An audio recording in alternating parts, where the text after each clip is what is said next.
stars by night. Behold, throughout the heavens there shone a holy light. Go tell it on the mountain, over the hills and everywhere. Go tell it on the mountain that Jesus Christ is born.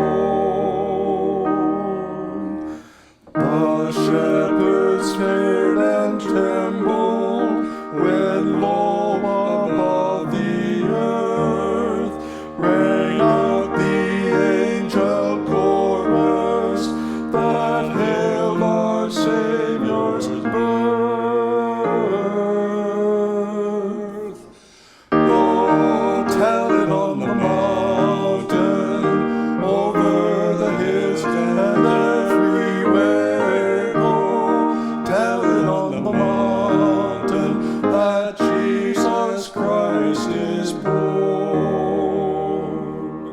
Now in a lowly manger the humble Christ was born, and God sent us salvation that blessed Christmas morn.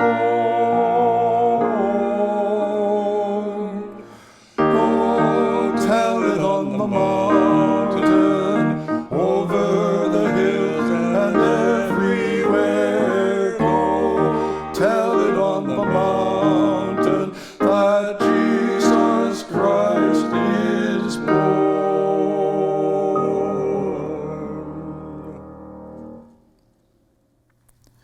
Around the time of Jesus' birth, there were magi 1,000 miles east in the land of Persia, which is modern Iran, who diligently studied the stars. They belonged to a caste of priests who specialized in interpreting life and predicting the future through astrology, while modern scientists would classify them as superstitious. Those same scientists would have to acknowledge that the ancient celestial studies and records of these men were disciplined and detailed. The Magi were drawn to a star in the western sky that beckoned them toward Jerusalem. Combining the star with the cultural expectation of a coming King of the Jews, they decided to form a caravan and make the long journey to see for themselves. Upon arrival in Jerusalem, they explained to all who would listen that they were seeking the King of the Jews in order to worship him. Word of the search of the Magi soon reached King Herod at his family palace just inside the western wall of the city. Herod was threatened by any hint of competition for his throne and its power, and when Herod was upset, everyone was upset. Herod ordered a gathering of religious scholars and asked them where the Messiah was to be born. They quoted the prophet Micah and pointed the way to Bethlehem. In his paranoia, Herod secretly met with the Magi in order to manipulate them into helping him find the baby who was prophesied to be king.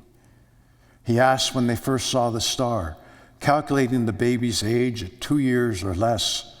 Then he asked the Magi to report back to him when they found the child so he could join them in worship, he told them. With the beckoning of the star and the directions given by Herod and his scholars, they headed out and found the house of Joseph, Mary, and Jesus.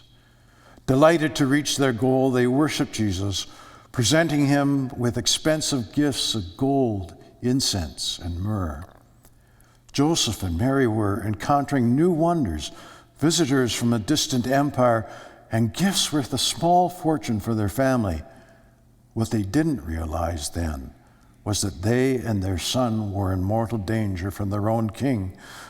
The Magi often dreamed and interpreted the dreams of others, a standard medium for hearing from their gods. So they weren't surprised by the dream that followed their encounter with Jesus. It instructed them to not report back to Herod and to find a different route back to Persia instead of returning through Jerusalem.